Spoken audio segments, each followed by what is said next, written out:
The front porch light had been on since 10. Diane checked her phone again. 11:47. Mia's curfew was midnight, and she'd texted 20 minutes ago saying they were leaving the after-party. Diane poured herself another glass of wine and told herself she wasn't hovering. She was just making sure the house was presentable. If Ethan walked her to the door, she'd straightened the throw pillows on the couch 3 times already. Mia had been talking about this prom since February. The dress, the hair appointment, the limo she was splitting with 3 friends, and then, 2 months ago, the impossible had happened. Ethan Carter had asked her. Diane had seen the way Mia's hands shook when she showed her the text. Every girl in that school wanted Ethan Carter. Football captain, good grades, that smile.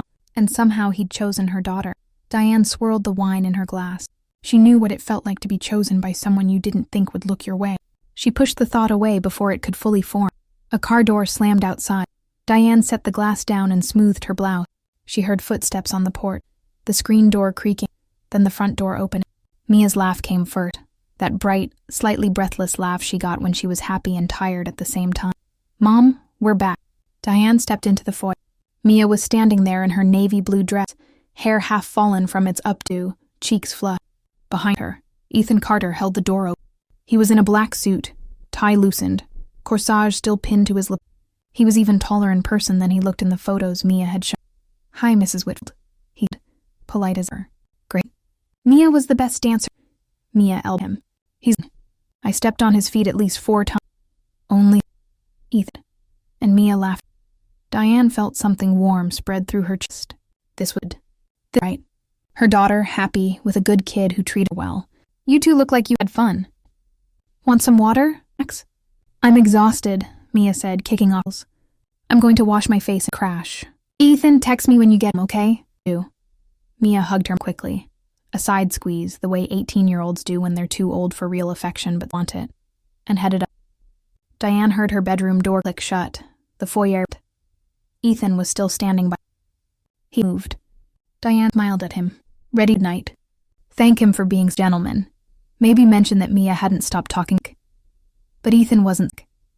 He looked at her. The kind of look that made Diane's smile fade before he knew why. He closed the front softly. "Not the way you're leaving. The way you do when you want to make sure no one upsets." "Mrs. Whitfield," he said. His voice lower now. Different from the polite kid who'd been laughing 30 seconds ago. "To you." Diane's hand went to the railing. "Of course. Is everything okay? Something happened tonight?" 5 minutes. "I'm sorry. You have 5 minutes to go upstairs. Truth." He said it evenly, like he was off a list. "Or I will." The wine in Diane's store. She laughed. A automatic sound.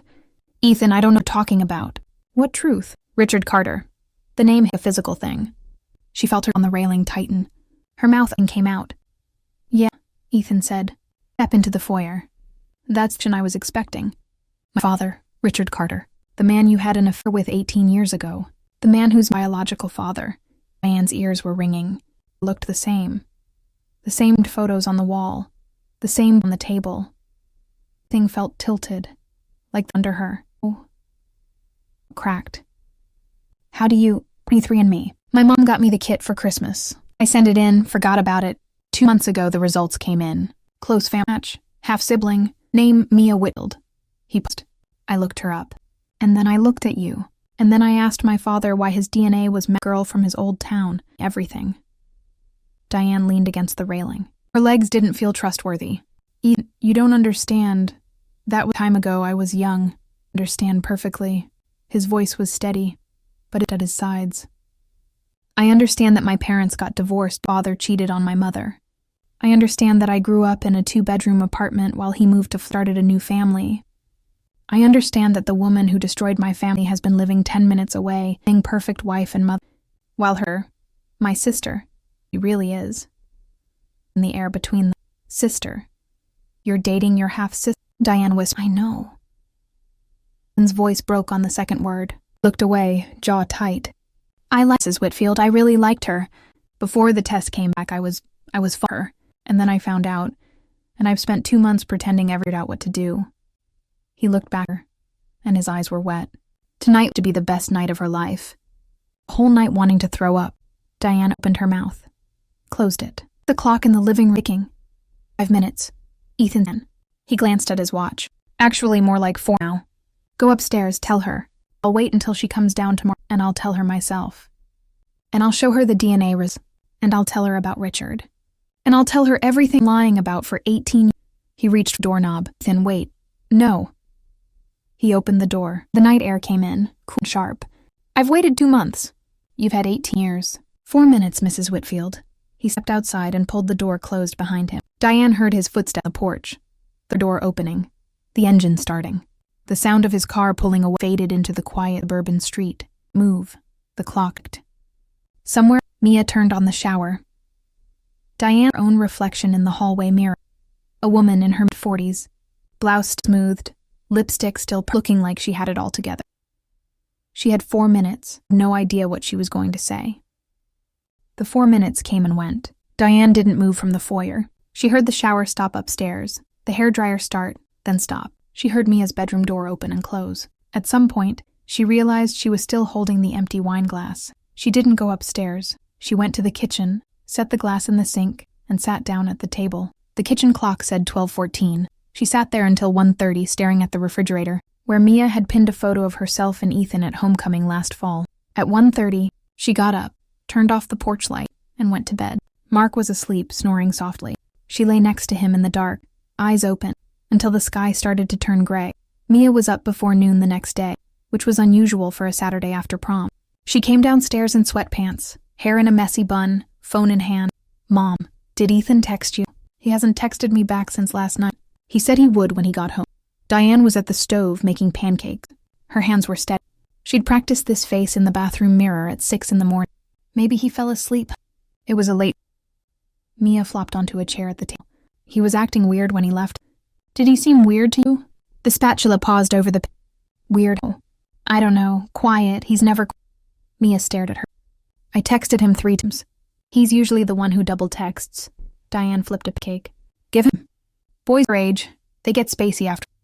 He probably passed out the second he... Mia didn't look convinced, but she did. Diane waited until Mia left to get coffee with a friend. She practically pushed her at the door, then called Ethan. He answered on the... Mrs. Ethan, we need to talk. Not like this, not... I told you what you... No, but 5 minutes, Ethan? You gave me 5 minutes after 18 years? That's not fair. A pause. Fair? Quiet. You want about fair? My mom worked double shifts at the hospital for 10 years because my dad left us with nothing. I wore the same soccer cleats for 3 seasons because we couldn't afford new ones. And you want to talk about fair because I gave you 5 minutes? Diane's eyes. Ethan, I'm not saying you had 18 to tell her.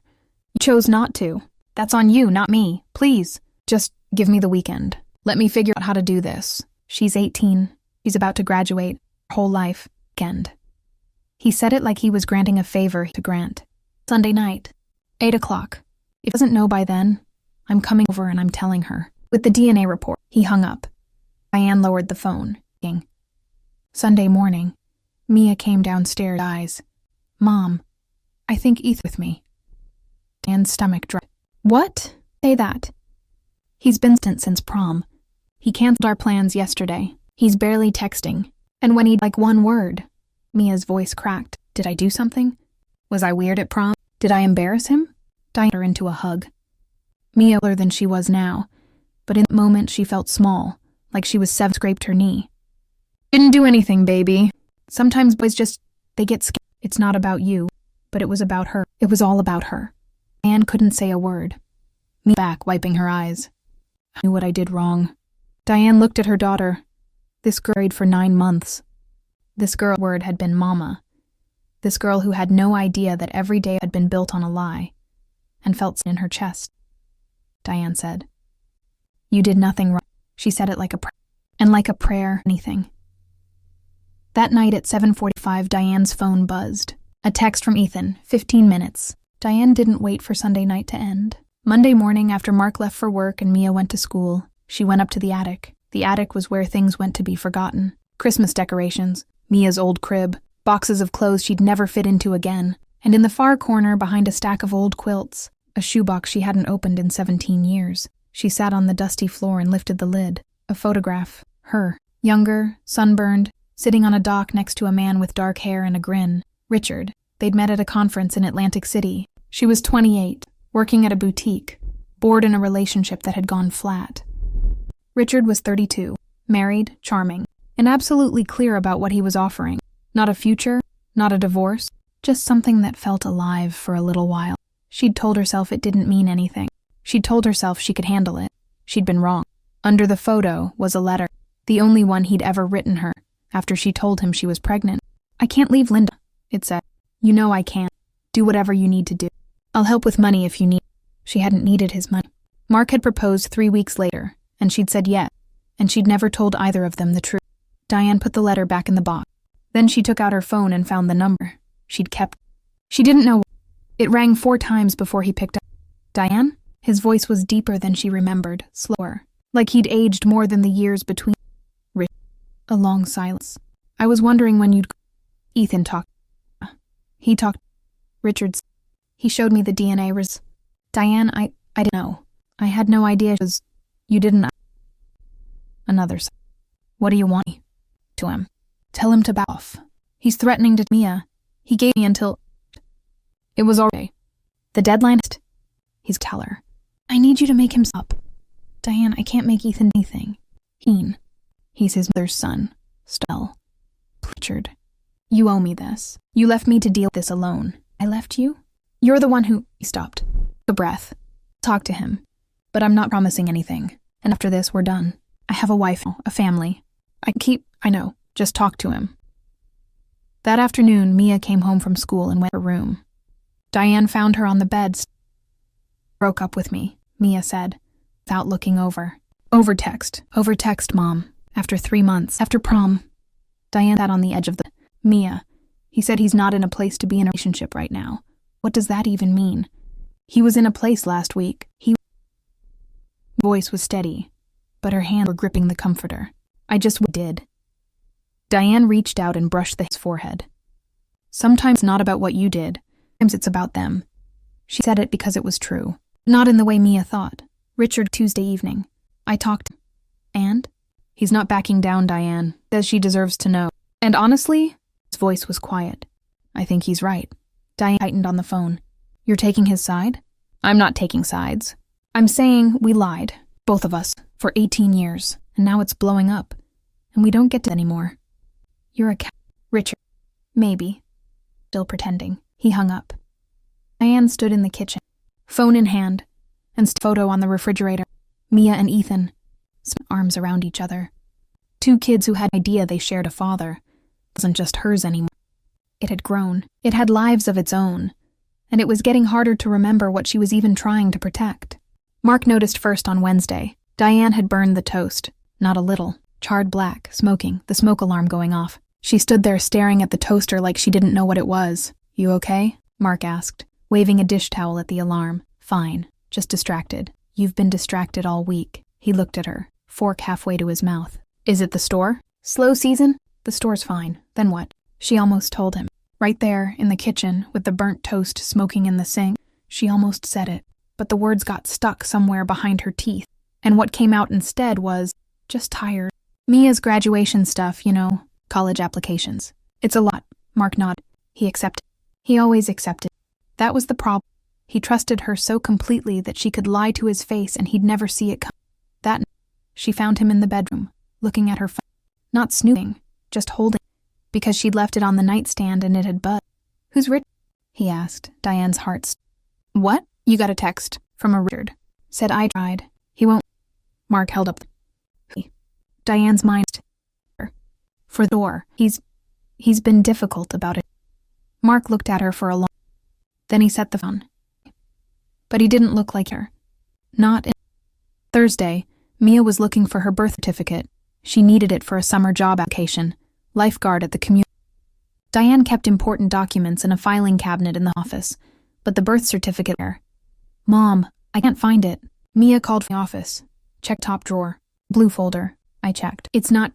Oh, wait, there's a box on the top shelf. Can you get it? Diane's bold. The box on the top shelf of the office closet wasn't important documents. It was the shoebox. She'd moved it down from the attic 3 days ago, meaning to hide it somewhere better. I'll get it, Diane said, moving fast. But Mia was already standing on a up. Mia pulled the box down. She opened it before it could reach her. The photograph was on top. Picked it up. Who's this? Diane stood in the frozen. Mia turned over. On the back, in handwriting, was a date, July 14th. Mia's birthday was April 9th. Mia's different now. Careful. Who is this man? And why do you have a photo of him from 9 months before I was born? Diane's mouth was dry. That's an old friend. From your father. His name. Mia, long time. Diane looked at her daughter. The set of her jaw. The way she held the photo like evidence. She got that from Richard. She'd always wondered where that came from. Richard, Diane said. Richard Carter stared at her. Then she photo again. The man in the picture had hair and a grin. Had that same grin. The same as Mia repeated. Like Ethan. The room went very quiet. Mia, he broke up with me? Voice was shaking now. Did you say something to him? Did you tell him to stay away from me? No, baby, I never. Then why? Why do you have a photo of Ethan dad from before I was born? Opened her mouth, closed it. She could hear the clock in the hallway ticking. The same she'd heard on prom night. Everything was ticking. Everything was running out. Knew him, Diane said. A long time ago. We friends. That's all. Friends don't like that in photos.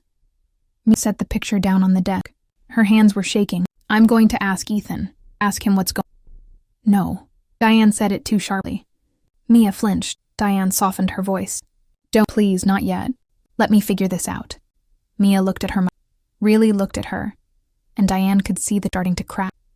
Okay, Mia said quietly. But you owe me the... She left the room. The photographs on the desk, face up, Richard Carter grinning that wouldn't stay buried. Mia didn't ask Ethan, not that day, not the next, but Diane could feel her daughter watching her now, the way she paused before asking questions, the way she studied Diane's face when she thought Diane wasn't looking. The trust was still there, but it was thinner, like ice you could see through. Diane spent Thursday night in the bathroom, sitting on the closed toilet, trying to figure out what to do. She could keep lying. She'd been good at it for 18 years. But Mia had the photo now. She had the name. And Ethan was still out there, still ready to tell her everything. The lie wasn't a wall anymore. It was a sieve. She could tell Mia, just Mia. Skip Mark, skip the whole marriage. Just sit her daughter down and say the words. But then what? Mia would ask why Mark didn't know. Mia would want to know why her whole life had been a lie. And Diane would have to tell her that too. Or she could tell Mark first, on her own terms, before someone else told her. She'd been married to Mark for 17 years. He was steady, kind, predictable, the kind of man who brought her coffee in bed on Sundays and remembered their anniversary without being reminded. He'd raised Mia like she was his own because he thought she was, and Diane had let him. She'd let him love a child that wasn't his, build a life on a foundation she'd known was cracked from day one. If she told him, he might leave. He probably would leave, and she'd deserve. But if she didn't, and he found out from Ethan or from Mia or from some DNA test of his, that would be... At least she got to be the one who said it. At least this way she was choosing the truth instead of being dragged. At 2 a.m. she made the decision. Friday she called. I'm going to tell my aunt, she said. This one. Then I'll... Ethan's voice was flat. Because I was going to tell her after grad. And I did. I know you did. Pause. Ethan, sorry. For your parents. Everything. I know that doesn't fix it. No, he said. Saturday morning, Diane told Mia she was going to the store to do. She sat in the parking lot of the grocery store for minutes, drinking bad coffee from a station, rehearsing what she was. Noon. Mark was in the living room, watching an event. He looked up in. Hey, how's inventory? Diane sat down on the next to him. She picked up the remote and Mark, I need to talk. He's down his beer. Okay, scaring me. Diane hands. Trembling. She'd practiced in the car, but she was here. The words felt too big, too heavy, like they might break something out. Do you remember Richard Carter? She asked. Mark frowned. Should I? I knew him. Before we got married, we had a relationship. Mark's face went okay. He was married, Mark, the other woman. And when I got with Mia, her voice broke. She took a breath. When pregnant with Mia, Richard was the father. Not you. The room was silent. The golf tournament played on, muted, men in polo shirts walking us. Stared at her. His mouth opened, closed again. Is not. He stopped. You're telling her. She's your daughter. You raised her. You love her. She loves you. Biologically? She's not mine. His voice was empty. And you knew. The whole time. 17 years. You looked me in the eye every day for 17 new. Mark, did you ever plan to tell me? Diane didn't answer, because the answer was no. Or planned to tell him. She had to take it to her grave. Mark stood up. He walked to the window. He stood there with time. I need to go, he said finally. Mark, I need to go. He grabbed keys from the table by the door. I can't be in this house right now. The front door closed. Diane heard his car start, pull away. She sat on the couch in the silent living room, and first time in 18 years to pretend anything. She was alone. And she'd done it to herself. Mark didn't come home that night. Diane called him twice. It went to voicemail both times. She texted, no reply. At 11 p.m., she sat on the edge of the bed and realized she didn't know where he was. In 17 years of marriage, she'd always known where he was. Mia knocked on the door. Mom? Is Dad okay? He texted me saying he was staying at a hotel. What's going on? Diane looked at her daughter. Mia was in pajamas, hair in a braid, phone in hand, worried. She had no idea. She had no idea that her father, the man who'd taught her to ride a bike, who'd cried at her 8th grade graduation, who'd spent 3 weekends building her a loft bed, had just found out she wasn't his. Come in, Diane said. Sit down. Mia sat on the bed. Mom, you're freaking me out. Diane took her daughter's hand. Mia's hand was warm, solid, real. This was the girl she'd cared. This was the girl she'd lied for. And now she was going to have to tell her everything. The man in the photo, Diane said. Richard. He's not just an old. Mia went very. He's your father, Mia. Your biological. The words hung in the air. Mia pulled her hand away. What? 18 years ago, I had an affair with. He would. I got pregnant. I married your dad. And I never told him. I never told you. Mia was shaking her head. No, that's not. Dad is Dad. You're lying. Why would you? Ethan knows. That's why he broke up with you. He took a DNA test. He found out your sister. Mia stood up. She backed away from the bed, from Diane, like the room itself was good. Ethan knew? Ethan knew this whole time and didn't tell me? Going to. He gave me a chance first. And Dad? Does Dad know? And nodded. Told him today. That's why he left. His face crumpled. For a moment, she looked like she's sick. Turned and ran. Diane heard her feet on the stairs. She ran after her, but by the time she got to the porch, Mia was already on the street, and there was a car parked at the curb, Ethan's car. He was leaning against the hood, waiting. He'd been there. Diane didn't know how long, ran to him. He opened his arms and she was sobbing. He held her and looked over her shoulder at Diane, standing on the bare feet. Hid everything. I told you. Diane walked down the porch steps. Mia, babe, don't! Mia pulled away from Ethan, wiped her face. Her voice was steady. Don't call me baby. You don't be that anymore. Mia, you lied to me. My whole life. Let me date my own brother. You let Dad. Her voice cracked. You let Dad love me like this, and you knew. You knew the whole time. Diane looked at Ethan. Did you bring her here? Did you plan this? I didn't plan anything. Ethan's voice was quiet. I came. I knew you'd tell her tonight. I want her when she needed someone. She has me. She. Ethan said. Mia looked at Diane, really looked at her, and Diane could see it. The girl who used to run to her with scraped knees, who used to tell her everything, could do no wrong. Girl was gone. In her place was someone Diane didn't recognize, one hurt and awake. I'm staying with Ethan's mom tonight, Mia said. Linda said it was okay. Mia, no, space. From. She gestured at the house, at the life they'd built. It's now a lie. From all of this, she got in Ethan's car. He got in the driver's seat. He didn't look at Diane. The car pulled away. Diane stood on the porch in her bare feet, watching the deer around the corner. The house was quiet. Mark was. Mia was gone. The lie was gone. Finally, blessedly gone. And left was just and the truth. And a silence so big it'd swallow her whole. 3 weeks later, the house was too quiet. Diane had gotten used to noise. Mia's music from upstairs, Mark's podcasts in the kitchen, the constant hum of a family living its life. Now the only sound was the refrigerator and the clock, and sometimes Diane's own breathing. Mark was staying in a furnished apartment on the other side of town. He'd texted once, I'll come get my things this weekend. And that was it. No anger, no pleading, just distance. Diane didn't know if that was better or worse. Mia was staying with Linda Carter. It was strange, typing that name into her contacts. Linda Carter, the woman whose husband she'd slept with 18 years ago. The woman who'd raised Ethan alone. The woman who'd called Diane 3 days after Mia showed up on her doorstep and said, "I don't like you. I don't like what you did. But Mia is welcome here as long as she needs." Diane had cried after that call. Not because Linda was cruel, but because she was kind. And kindness was harder to bear than anger. Mia texted sometime. "Short things. I'm okay. Graduation is still on. Don't worry about me." She wouldn't answer calls. She wouldn't come home. Diane went to the boutique every day. She helped customers pick out dresses, rang up sales, smiled. Nobody. Her regulars came in and chatted about their kids and their gardens and their vacation. And Diane nodded and smiled and, "You have no idea who I am." She was starting to wonder if she knew. Graduation was on a Saturday. Diane sat in the bleachers, 3 rows behind. They hadn't spoken in person since that. He held a camera in his lap, but didn't take any pictures. Mia's name was. She walked across the stage in her cap and gown, and Diane's throat closed. She looked so up.